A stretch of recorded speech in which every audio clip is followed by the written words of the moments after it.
chỗ mẹ tôi dâu tôi cha một bạn là ca mẹ chồng Nhân Thiên Tường với 2 câu dừng độ.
Anh đi ơi kể từ nay anh không còn sợ cô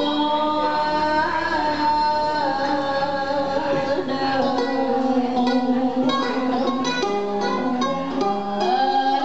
Anh em sẽ trọn đời săn sóc yêu thương niềm vui năm tháng anh sẽ tìm thấy ở bên em. Anh sẽ về lại vì nhân mà làm ơn ca ngợi trong vườn.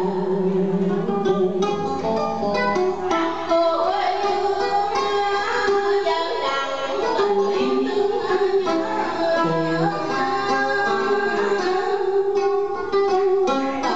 Lâu em mong đời như một cánh chim phiêu bạt dòng trời, chẳng còn ai thương mượn như là em đã yêu anh.